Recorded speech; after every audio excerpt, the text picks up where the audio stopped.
Okay. You flip them over, you just talk about it. Okay. Let's wait until he's in position. And we're rolling. Okay, well, all these paintings I've tried to assort. Many of them were wet, and we dried them out in the sun in my yard in New Orleans. And because we had to get out of New Orleans... Don't look at the camera. Just look like you're going through them and looking at them and talk about them. And, Okay. And just look at Okay, so these, some of them were wet, some of them were dried out, and basically they're New Orleans scenes that I did over the years. Some of them are prints that I did at the University of New Orleans in the senior program, and I tried to keep them. Okay, talk a little bit about the ones you got. You're going through them a little bit too fast. Just kind of talk a little bit about what's on them. Okay, hold them up. No, just talk about them as you look at them. What they are. Okay, I tried to get the flavor of New Orleans at the time because I lived there all my life and I wanted to record these. I spent some time in Preservation Hall drawing the jazz players, and way back had a show on that.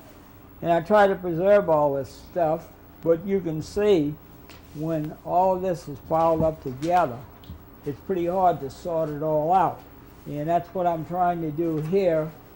My studio at home was in the garage, and this storage space is starting to look exactly like the garage at home. Just piles of paintings that I have to go through and figure out how to assort them. So that's could take a considerable amount of time. Tell us a little bit about the painting you got there. We don't need to see it. Just tell us. Okay. Now, one of these paintings is the Preservation Hall, at Bucktown. And Bucktown, on a sunny day, was always a good place to pose. Old shacks and sailboats. So I have a number of sketches and paintings where the subject was Bucktown, and as I understand it, it's completely wiped out now. So these are real good memories of how Bucktown was in the old days, and I really miss seeing it. So I haven't been back to the French Quarter, but a lot of the paintings, the French Quarter, City Park, and West End. I saw West End on TV, and it looked like the water got it, but these sketches, and the lighthouse at West End, I particularly like that as a subject matter.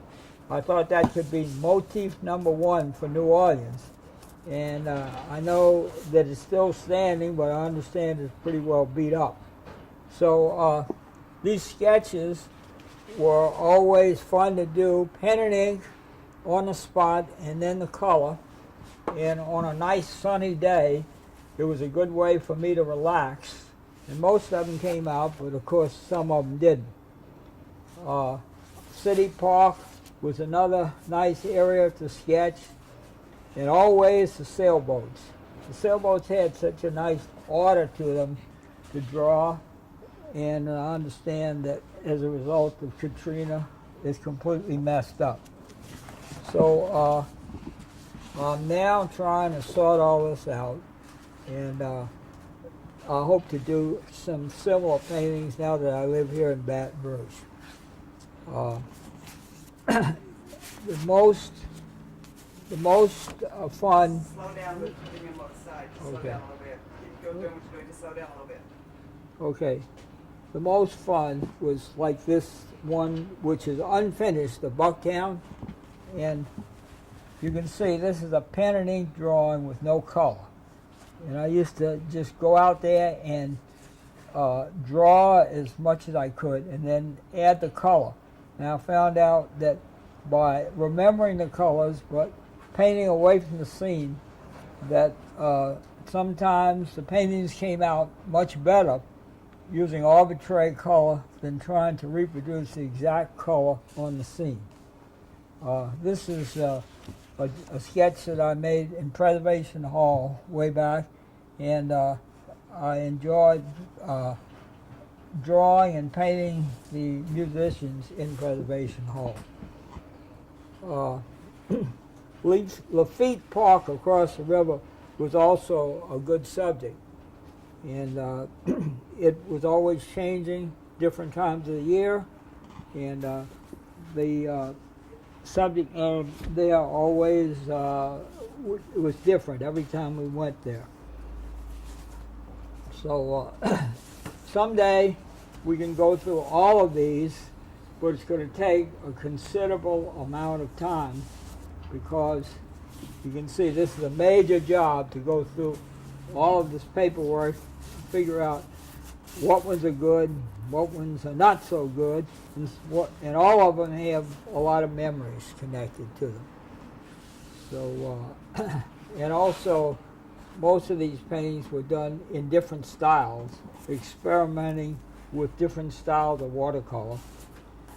And I was teaching in New Orleans, and I tried to show the people that watercolor can be used a number of different ways, and there's no actual standard that I know of, because each person has to do it their own way.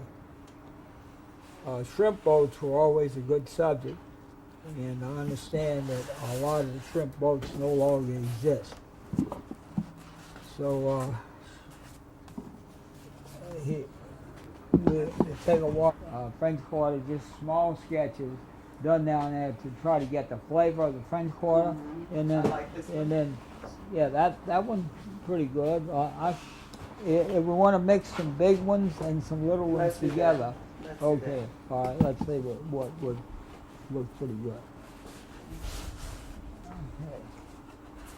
Actually, about how many of them do you I want think to if end we up did with? about 15 of them, Okay, well let's just go through them and I see. want some from Mississippi. Now I do want some from Bucktown. That one you had with the Levy Park that we just Okay. went through.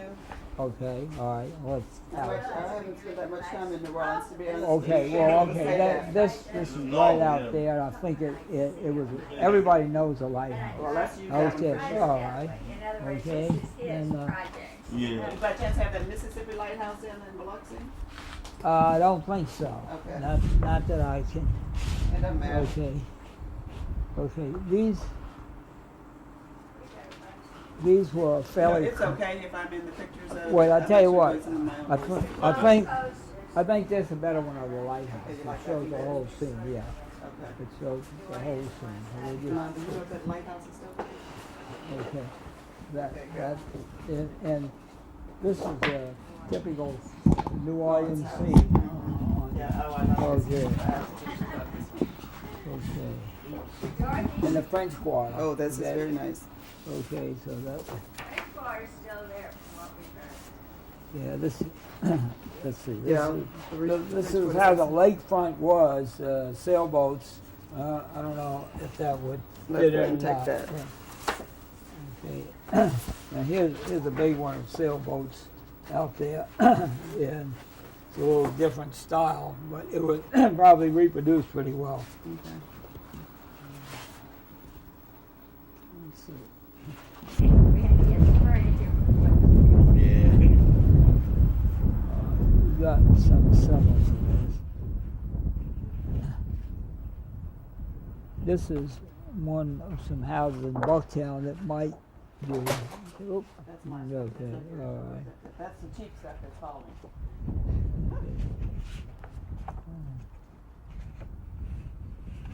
Now, let's see. This is another fairly good one, Bucktown. Magazine Street.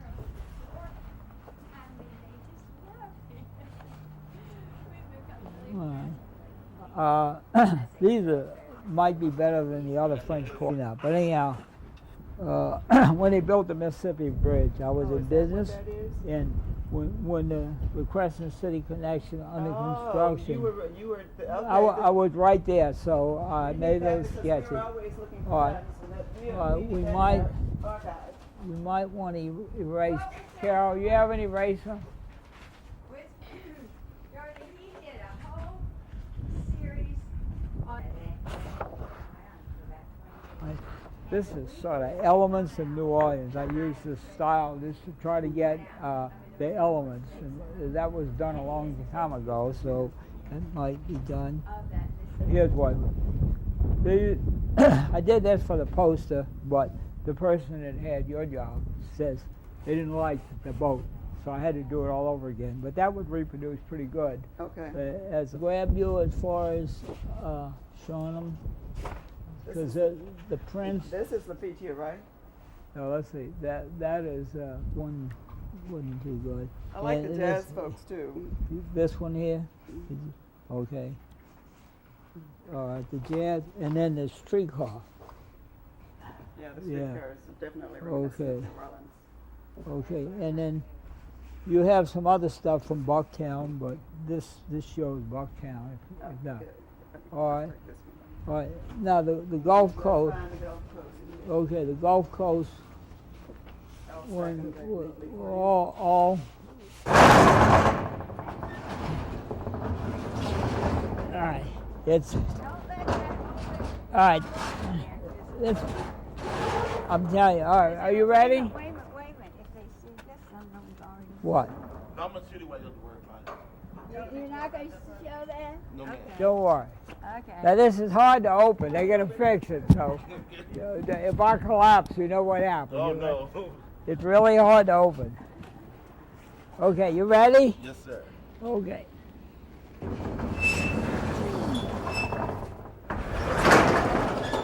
Okay, that's it. And you can see the mess. Okay, now he wants to see you going in there. Like, go on, just step on in there past the camera. And look around. All right, Like come in, where- come you in. know where to begin. Okay. Right up in here. All right, right here. Yeah, kind of thumb through these in here. Okay. Okay, these here are ones that, these are the prints. And I made all these prints in the senior program at the University of New Orleans. And it's pretty hard to sort them out. But I'm still sorting them out. And After you do that, I want you to go to the larger prints. all right, Canvas. over here. Yes, sir. And kind of. Okay, here's some over here. I think that might be interesting. Okay, I did a lot of jazz pictures in Preservation Hall, and most of these were saved, and they're, let's see, but they're in a pile somewhere else. But you can see this big one over here. Actually, this was done an old-time jazz thing on old-time newsprint. It was done as an entry to a contest when Al Hurt opened up his spot in the French Quarter. They didn't use it, so I kept it, and it didn't get wet during the hurricane, so I brought it up here. It's pretty hard to handle. Okay. That's what I need. Okay. This one here we saved from the hurricane because it was on the wall of our house. And this is a scene from Preservation Hall done on 1960 newsprint. Now I saved some of the 1960 newsprint, and these pictures have been quite successful over the years because they sort of give the feel of jazz and they also give the date. So I enjoy doing this, and I hope to do some more here in Baton Rouge. Okay. Good. Particularly, I did them again on top of the newsprint, and people have bought these. They've been quite very successful. Let me take that one with me then. Yeah. Okay, all right. Now one other Boy, if thing. I run off with your stuff, I could get rich. Huh? Okay, all right. Well, Byron, look, when it's all over, you Byron. can select one of these and keep it here. Okay. Tell us how to get more money. All right, but look, I want to show you something that I think is important. Since the war, I've kept sketchbooks, and I have now 150 sketchbooks. And I just picked this one out at random, 1970, and these sketchbooks are really the history of my life, and the kids and all like that. Now, I use them because they keep my hand in practice. See, like these were sketches in Preservation Hall, and I was afraid that the hurricane was going to ruin them, but we were very lucky to get all the sketchbooks out, and I put in my will that they will be left to my son. I don't know what he's going to do with all these, but they are a pretty good history of one life. Wonderful. And so that's what these are. And which year that this was? Which war was this that you started? Well, I doing? started in World War II Okay. making sketches, and I continued all the time. So each one of these books Like a different is, era in you your see, life, this is different 1963, see, and probably about 2 a year, and they're all random sketches, see.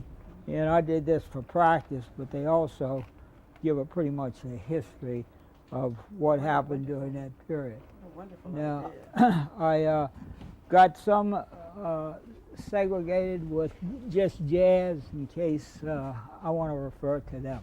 Okay. All right, so is that anything else Bernardo, that make you sure want? get a copy. I think this is interesting.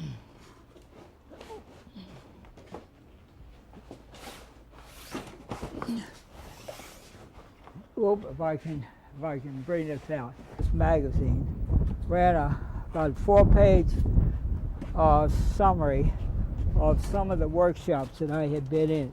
You see, I put workshops, important. These were in the attic, so they didn't get wet. But what they are is actually sheets that show notes from the various people that I studied with. And they're done sketch style, and to people who are students of watercolor, they could be very valuable because it's a pretty good collection over 50 years Pretty tight, of 'cause I'm- all these people. So it's Go back over what you were saying again. I may have talked over you. okay. All right. What I was saying is, over the years, every time a visiting watercolorist had a workshop, I would attend. And these are my notes. I took the notes on big sheets instead of little notebooks. And I found out that they were very helpful to me and others because they summed up what the workshop was all about. And sometime back, American Watercolor magazine ran an article showing a great number of these sheets, and they've been very helpful to me because when you run out of ideas by looking over some of these notes, and they're taken over a long period of time, that these notes refresh in your mind what went on back there. So, is that enough of them? Okay. We got Yeah, these are pretty valuable, so I'm glad that I. It's big. You pronounce your name Levy, don't you? Right, yeah, Levy, that's right. Okay. You have been painting for 50 years in New Orleans and around New Orleans. What would you describe from all of this time you spent, obviously observing closely life in New Orleans, what would you say would be the overall mood of that city before the hurricane?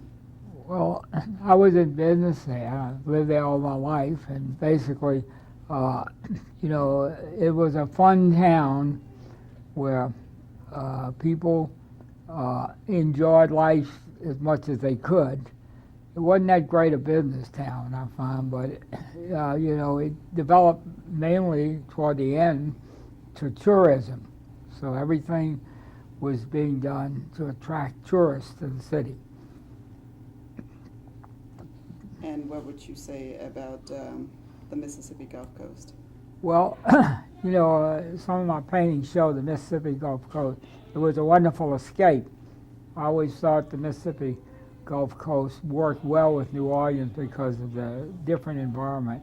And I found that by going over there, that you could really get away from New Orleans. But I particularly like the coast with the shrimp boats and all of the boats, and particularly at low tide.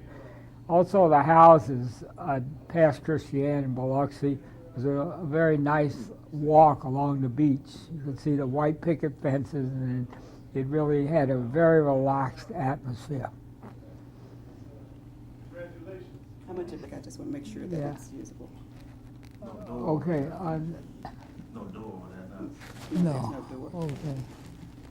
Life in Mississippi. Yeah, the Mississippi Gulf Coast was always a good escape from New Orleans because the terrain was totally different, and I always enjoyed going over there making sketches and painting along the coast, Biloxi, past Christiane. And it was also nice to walk along the paths parallel to the coast because you could see these houses with white picket fences, big oak trees. It had a very nice, relaxing feel. And you know, many New Orleans people had houses on the Gulf Coast, and in the old days they would commute. There was a railroad that people could leave at 5 in the evening and end up at their house by 7 o'clock and come back the next morning for work. So much is, Speeding. we have lost so much of the appeal of New Orleans and Mississippi Gulf Coast to Katrina. I mean, these places now look like bombs have been dropped on them in many areas. You have captured these pictures that will forever show the charm of these places. What does it mean to you to know that you have preserved these aspects of these two locations in American society? Well, I'm just beginning to realize that they really are important. Remember, they were done primarily for relaxation. They were supposed to be fun, and I piled up a number of them under the bed in my house. And I always had the feeling, my God, what would happen if it flooded? Well, it did flood, and most of those paintings got wet. My son flew in, and he helped me dry them out in the backyard. But basically, I'm glad to have them, and I hope as time passes that they will remind people of what both the Gulf Coast and New Orleans was like before Katrina. You know, I suspect that there were, having been through Biloxi, the Ocean Springs, the past Christiane area, I suspect that those pictures are invaluable to those people who once lived there. But I don't know how many people know that these pictures exist. As we think about this and we go forward, what do you have any thoughts on the best way to let people know, yes, we've lost it, but we haven't really lost it because we still have it, through the magic of your ink pen and your paint and all of that? Well, I'm sure a lot of photographers did a lot of documentary pictures of both areas from just a creative view and also from a historical view. Now, in my own case, I made a lot of sketches. I have about 150 sketchbooks. I started keeping them during World War II.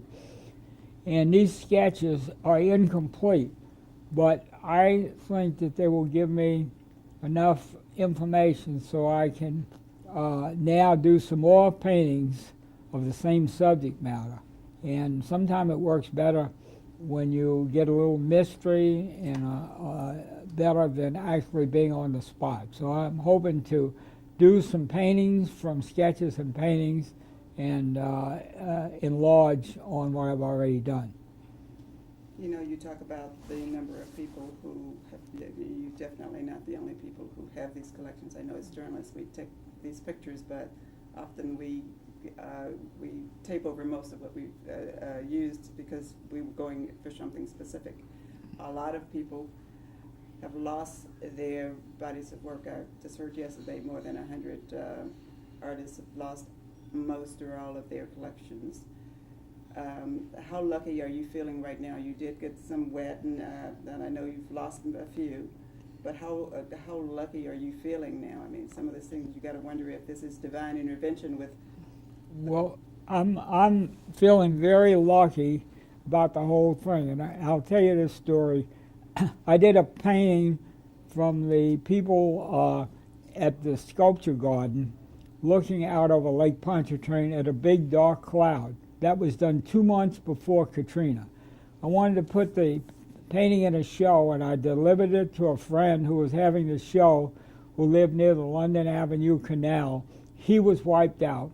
My picture was wiped out, and all of his possessions and his complete collection of art.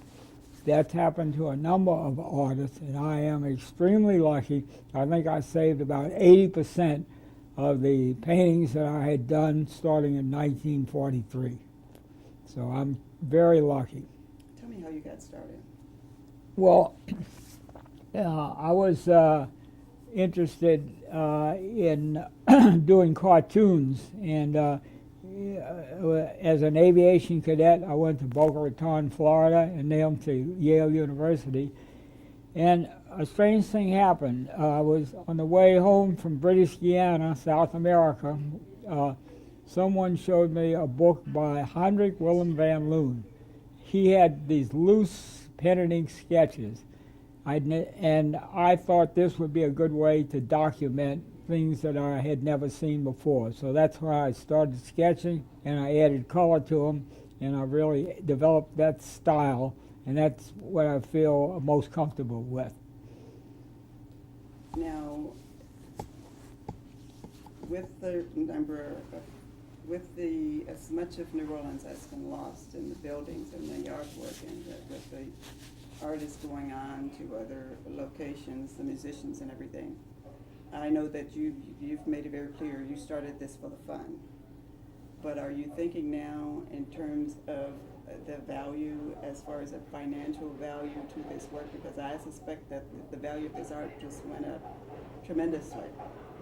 Well, I hadn't really considered that. Now, you know, I'm now in, okay.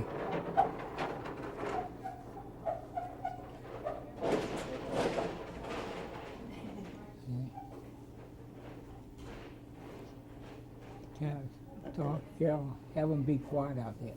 Okay, okay. Okay, considering the value of it. Well, I hadn't really considered the value. I'm glad to have them, and they may go up in terms of monetary value. I hope they will.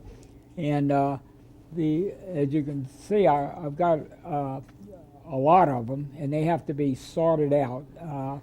I really tried to make them a record of the various travels that I had over the years. And I've worked with a lot of watercolors in various workshops.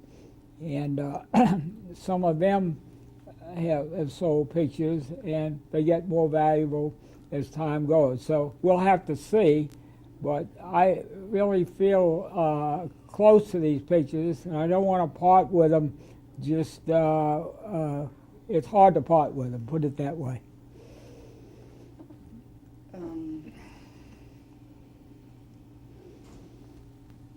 What do you think people will miss most about New Orleans, about Mississippi? Well, I lived near University of New Orleans, and I enjoyed taking courses in printmaking at University of New Orleans. It was close by, across the London Avenue Canal, and of course I missed that. But the regular routine of people going to symphonies, music, Preservation Hall, eating out and all, the whole rhythm has been destroyed. And of course, business, I don't know how people are coping with that, because the population decline is bound to affect everyone. Now, I hope that people can get together, and it's really a salvage situation, and I think they'll have to look at it as a salvage situation. It'll never come back the way it was 100%. You know,